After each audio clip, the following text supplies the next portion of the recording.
Yo, what it do, y'all? Welcome to the channel. It's your boy Will coming at y'all as your host today. Phantom Frequency, where we get into the entire multiverse.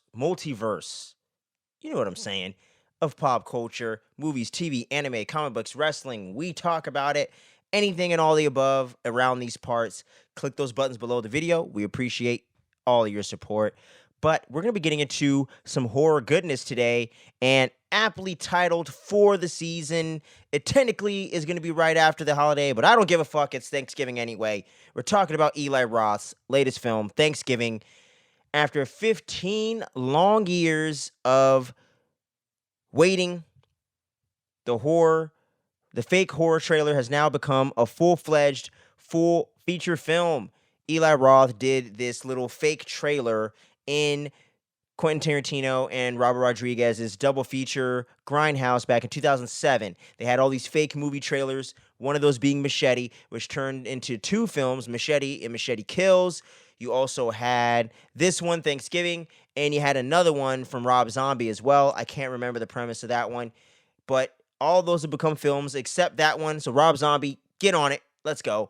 But this one has finally come to fruition. The style of that old school trailer, though, was much more of a 80s, 70s grindhouse kind of vibe.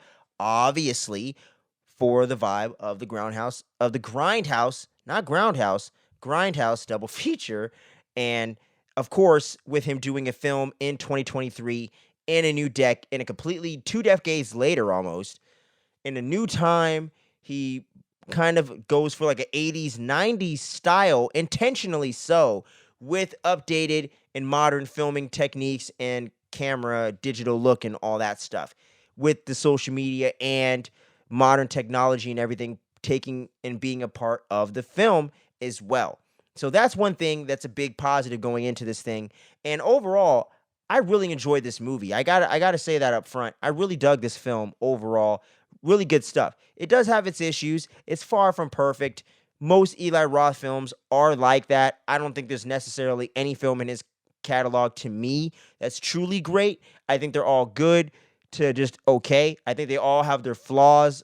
I haven't seen necessarily every single one of his films, but from the ones I've seen, I dug them.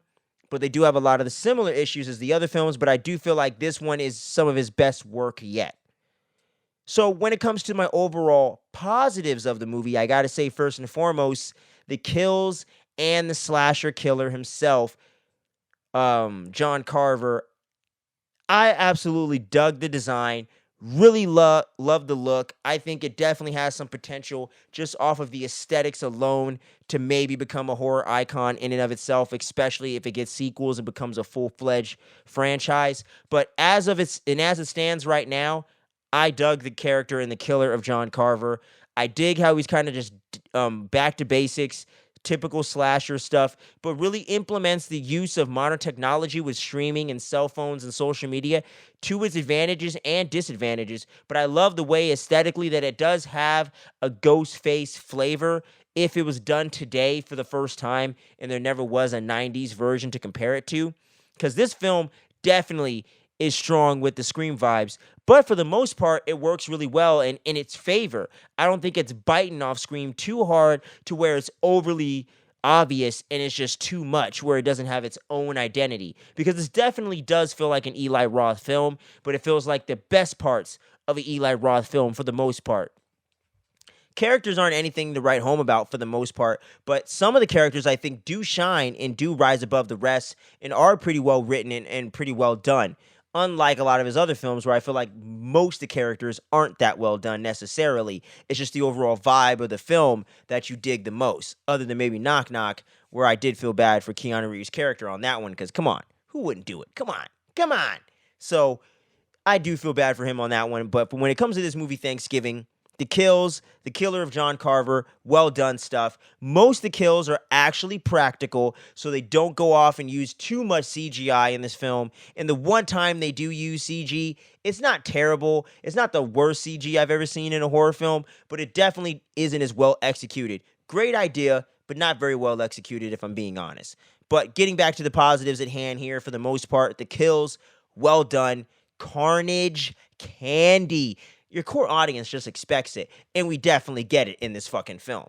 Let me tell you what. But I will say, another big positive of the film is the chase scenes and the overall, or not the chase scenes, sorry. I don't know why I said that. Is the overall direction, and you really get a sense of that when it comes to some of the chase scenes that they use here, where they're not too gratuitous, and I think work for the characters that you have in the mix, because they're not necessarily the main character, the final girl, if you will, where you know they're going to survive. So there is a bit of tension to the scenario, especially that latter half chase scene with the evil stepmom or whatever near the end of the film when John Carver's got her trapped in his little hideout or whatever. I loved that chase scene. It was so tense, had me on the edge of my seat the entire time. That is how you do a chase scene in a slasher film.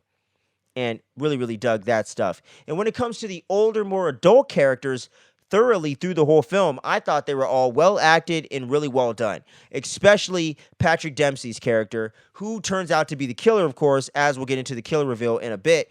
But I really, really dug his performance. And most of the adult characters in this film I thought had the much stronger acting compared to the younger characters. But some of those younger characters, like the final girl played by Nell Verloc, really, really well done. I can't remember the name of the main girl right now, which might be a bit of a problem, I guess, if you look at it. But I did like her performance, and I did feel bad for her, and I was kind of rooting for her throughout the film, you know what I mean? This isn't Sidney Prescott. This isn't Aaron from Your Next. This isn't Nancy Thompson from, Nightmare. This isn't anything on the highest, top-tier levels of Final Girls or anything like that. But it's definitely much better than, the main girl, Alice, or whatever the fuck her name is, in the original Friday the 13th. You know what I mean? It's definitely much stronger than something like that.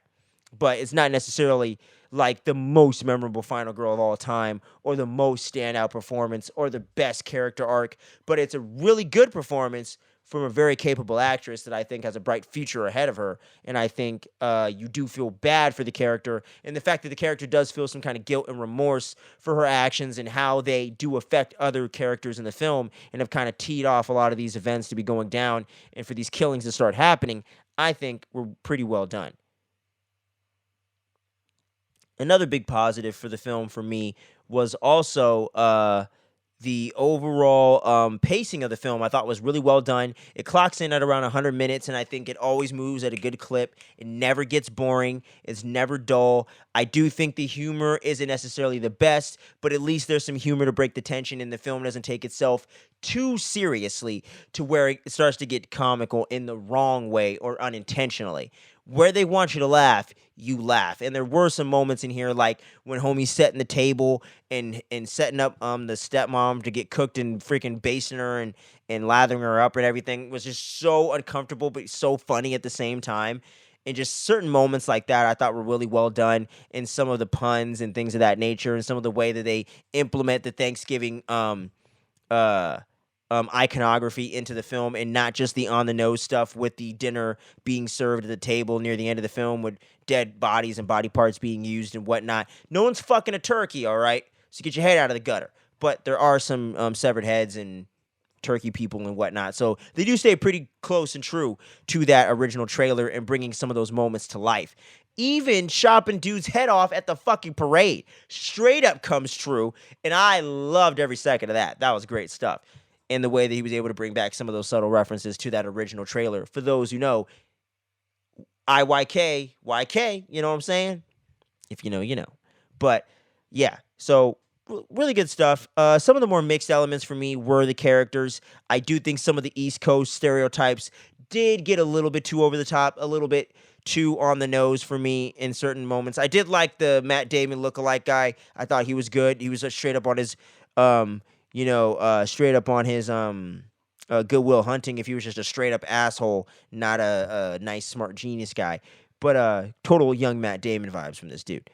But really, really dug, totally getting my shit mixed up. But those elements of some of the East Coast stereotypes being a little bit too over the top for me did hold some of the things back. Some of the teenage characters to me did get a bit annoying, were a little bit too one note, where I think he could have injected a little bit more personality or a little more nuance, to the characters overall, like the character Evan and some of the other preppy kids and stuff like that, and some of the other East Coasters. I thought were a little bit too one note, where I thought the final girl, the kid Scuba that was hanging out with her, the black kid, the dad, some of the other characters I thought had a little bit more nuance to them, a little more three-dimensional layers. The boyfriends, if you will, the love interest and the love triangle situation weren't too bad. But a lot of the other like younger characters to me just weren't working as well. So that's another negative I'm gonna have to put, or a mixed element in the film for sure.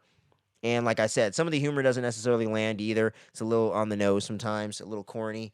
And I do think that there is a little more nuance to be had with the daughter and the father that I thought they definitely missed out on a little bit more of that element, and the mom, and getting a more of a sense of who she was as a person, or how she connected with her daughter, or how she impacted her daughter, or maybe life lessons that she took forward with her or something. I just think there was ways to kind of plus that relationship and make that hit a little harder for the main character, for the final girl, if you will, and make us care about her just that much more. But overall, this was a really fun ride.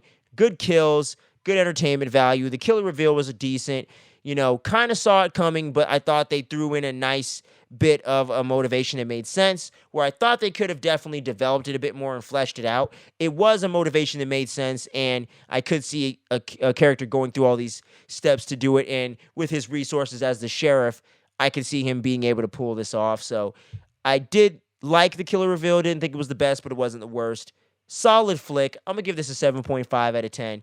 It's a lot of fun, especially if you're a slasher or just a straight up horror fan in general. If you're not necessarily a horror fan, this may not be for you, but I would recommend checking it out if you're bored and want to check out something in a theater, or wait for it to come on streaming and see what's up with it. Either way. But thank you so much for sticking to the end of this review. We got some other content dropping for y'all this weekend. A lot of big news topics on our long form show, the Fandom Frequency Show. Check that out. We also got some Blink-182 content that's going to be coming at y'all. Invincible Season 2, the first half has just dropped. All the episodes, we're going to be getting into that and so much more on the channel. Stay tuned. Don't sleep. Much love and happy Thanksgiving. And there will be no more leftovers. Peace out.